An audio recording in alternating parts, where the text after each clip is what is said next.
The scalding water soaked through my blouse, making me gasp as Victoria's smug voice cut through the shocked silence of the dining room. Oops, my hand slipped. But really, I'm doing you a favor. That polyester rag belongs in the trash anyway.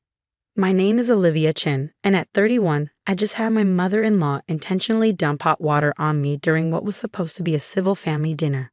I stood there, water dripping down my silk blouse.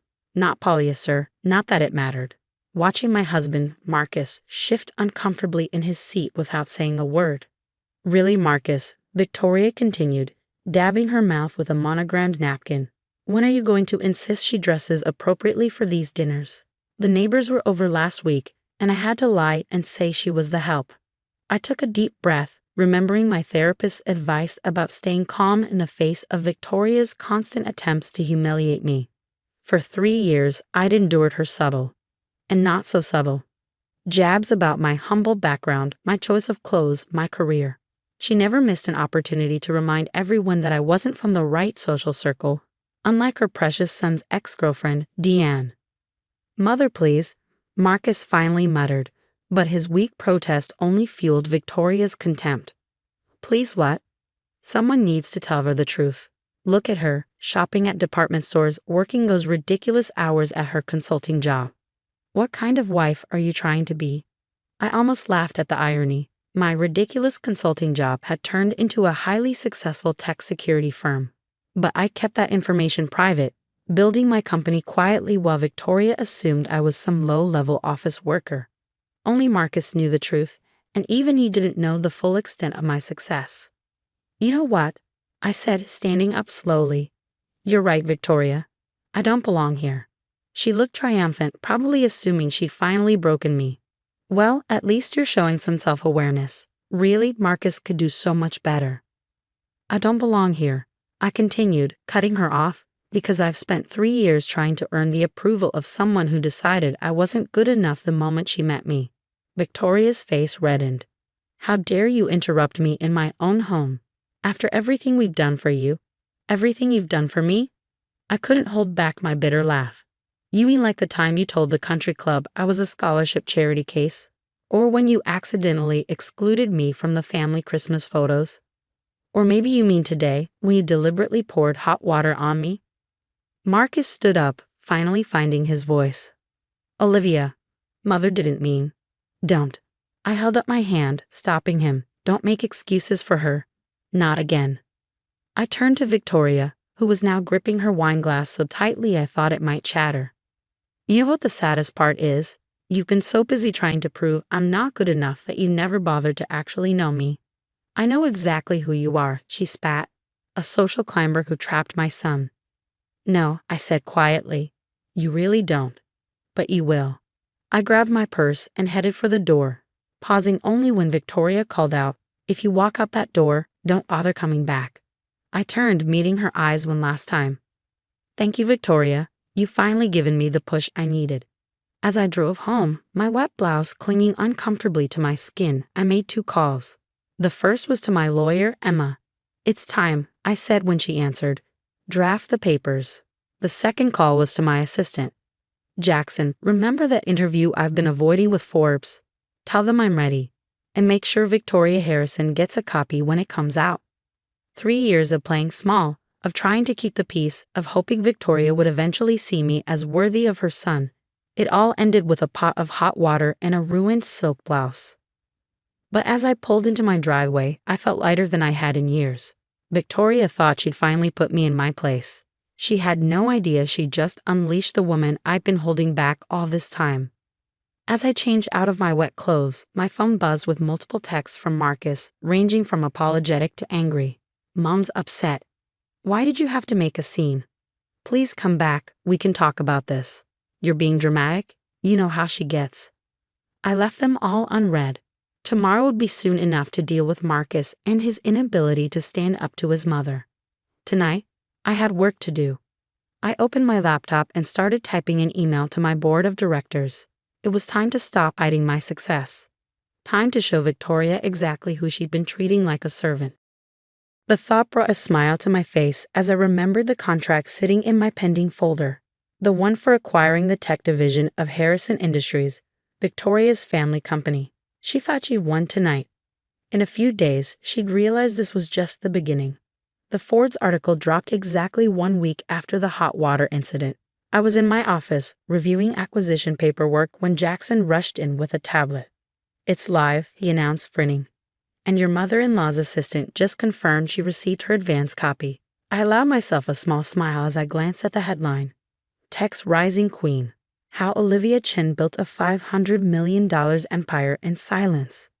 The article was everything I'd avoided for years. A detailed profile of my journey from startup founder to industry leader, complete with photos of my sleek downtown headquarters and mentions of my company's numerous government contracts. The writer had been particularly interested in my decision to keep a low profile despite my success. "Some CEOs chase the spotlight," I told her during our interview.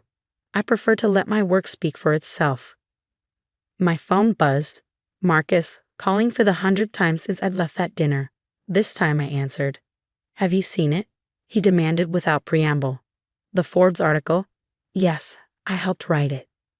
"Why didn't you tell me how successful the company had become?" "500 million, Olivia? And you let my mother treat you like—" "Like what, Marcus?" I cut in. "Like someone beneath her? Like the help?" Where was this outrage when she was pouring hot water on me?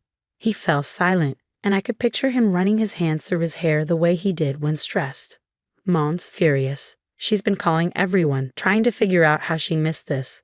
Dad's not speaking to her because apparently your company is the one buying out their tech division. That's correct. The paperwork should be finalized tomorrow. Tomorrow? His voice cracked. Olivia, you can't. I can, and I am. Your father's been trying to sell that division for months. I'm offering a fair price, more than fair, actually. The fact that it belongs to your family is irrelevant. Just then, my office door burst open. Victoria stood there, face flushed, clutching the Forbes magazine so tightly the pages were crumpled. Her designer outfit couldn't hide how rattled she was. "I'll call you back," I told Marcus calmly, ending the call despite his protests. "You," Victoria sputtered, "you manipulative little—" "Mrs. Harrison," I interrupted smoothly, "do you have an appointment? My assistant usually notifies me about unexpected visitors." She slammed the magazine down on my desk. "Don't you dare play games with me. All this time you were successful? Wealthy? Everything you assumed I wasn't." I leaned back in my chair, enjoying the way she struggled to reconcile the poor daughter-in-law with the CEO sitting before her. "Please have a seat. We should talk about the Harrison Industries acquisition." "There won't be any acquisition," she snapped. "I won't let you destroy my family's legacy." I pulled out a folder and slid it across the desk. "Actually, the board has already approved the sale. Your husband signed off on it this morning. 15 million above market value." He seemed quite pleased. Victoria sank into the chair, her bravado cracking. "Robert signed? Without telling me? Apparently he doesn't need your permission to make sound business decisions. Unlike my husband, who can't even defend his wife without mommy's approval." That hit home. Victoria's face darkened. "Leave Marcus out of this. He deserves better than your vindictive games." "Games?" I stood up slowly. "Like having hot water thrown on me at dinner? Like being treated as less than human in front of my husband? Those kinds of games, Victoria." I was trying to protect him. From what? A woman who built a successful company from the ground up? Who loved your son enough to endure years of abuse from his mother? Please enlighten me. What exactly were you protecting him from? Victoria's lips trembled. For the first time, I saw fear in her eyes. Not just fear of losing control, but fear of having been catastrophically wrong. "What do you want?" she whispered. I sat back down, straightening a pen on my desk. "Nothing. I already have everything I want. A successful company, respect in my industry, and the satisfaction of knowing you'll have to live with the knowledge of how wrong you were about me. And Marcus." I met her gaze steadily. "That's up to him. He can either start standing up to you, or he can keep hiding behind his mother's skirts. Either way, I'm done pretending to be less than I am to make other people comfortable." Victoria stood on shaky legs, her usual poise deserting her. "This isn't over." "Actually, it is. Jackson will show you out. And Victoria?" I called as she reached the door. "Next time you want to ruin someone's clothes, make sure you know who you're dealing with first." After she left, I let out a long breath. 3 years of pent-up frustration released in one perfect moment. Jackson appeared in the doorway grinning. That was better than any revenge movie I've ever seen. Want me to send up some champagne? I shook my head, already reaching for my phone as it buzzed with another call from Marcus. Not yet. There's still one more conversation I need to have. The day wasn't over, but the hardest part was done. Victoria finally saw me clearly, and more importantly, I finally stopped hiding who I really was.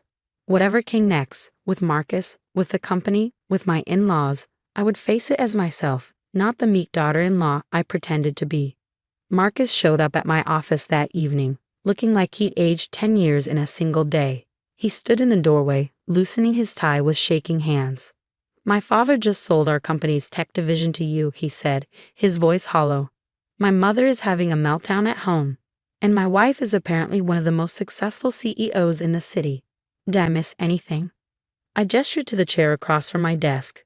"Sit down, Marcus. We need to talk." He sank into the chair, staring at me like he was seeing me for the first time. "Why didn't you tell me how big your company had become?" "I told you I was successful. You never asked for details. You were too busy trying to keep your mother happy."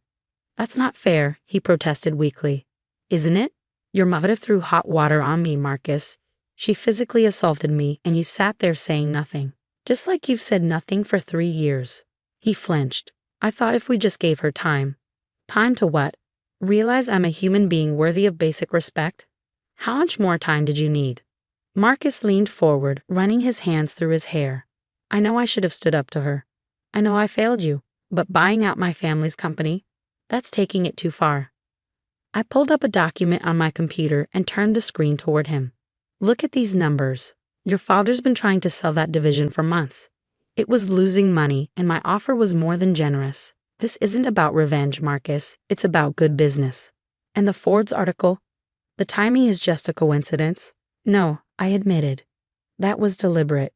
I'm done hiding my success to make your mother comfortable. I'm done pretending to be less than I am to protect your family's feelings." He was quiet for a long moment, staring at his hands. "I don't know how to fix this." "That's the problem, Marcus. You always think something needs fixing. My success isn't a problem. Your mother's behavior is, and until you understand the difference, nothing will change." "What are you saying?" I took a deep breath. "I'm saying I love you, but I won't spend the rest of my life dimming my light to make your mother feel better about herself. Either you start standing up to her, or what?" His voice cracked. "Or we need to rethink our marriage." The silence that followed was deafening. Outside my office, the city lights twinkled as dusk settled over the skyline. Finally, Marcus spoke. "I've been a coward, haven't I?" "Yes," I said softly. "You have." He stood up abruptly, straightening his shoulders. "I need to go talk to my mother. Really talk to her, for the first time in my life. And then, if you'll let me, I'd like to come home and start being the husband you deserve." I nodded, feeling a mix of hope and caution. "We'll see." After he left, Jackson appeared with 2 glasses of champagne. "Now can we celebrate?" I accepted the glass, smiling. Now we can celebrate. The next few weeks brought changes I never expected. Marcus finally confronted his mother, telling her she either had to accept me as his wife or lose him as a son. Victoria, faced with the reality of her actions and a potential loss of her son, started therapy. The Harrison Industries acquisition went through smoothly, and Robert Harrison actually became one of my most vocal supporters on the board. "If I'd known my daughter-in-law was such a brilliant businesswoman," he told me, "I would have asked for your advice years ago." As for Marcus and me, we started couples counseling. Slowly, he learned to stand up for himself and for us. Our marriage grew stronger as he stopped trying to please everyone and started being honest about what he wanted. Victoria's transformation was the most surprising. After several therapy sessions, she asked to meet me for coffee. "I was threatened by you," she admitted, staring into her cup. "You reminded me of myself at your age, ambitious, independent. But I gave up my career when I married Robert because that's what was expected. Seeing you succeed, seeing you have everything, I gave up. I took my regrets out on you, and I'm truly sorry. It wasn't an instant fix. Trust takes time to rebuild, and old habits die hard." But 6 months after the hot water incident, we all sat down for another family dinner. This time, when Victoria spoke to me, it was to ask my advice about investing in a women's business mentorship program she wanted to start. As I drove home that night, Marcus reached over and squeezed my hand. "Thank you," he said quietly. "For what?" "For not giving up on me, for being strong enough to show everyone who you really are. You didn't just change yourself that day, you changed our whole family." I smiled, thinking of the scared, insecure daughter-in-law I used to be. She wasn't gone. She was just part of a bigger story now. A story about standing up for yourself, about refusing to be less than you are, and about the kind of love that survives hard truths. That silk blouse Victoria ruined, I had it framed. It hangs in my office as a reminder that sometimes the worst moments in our lives lead to the best changes. And that success isn't just about making money. It's about being true to yourself, no matter what anyone else thinks.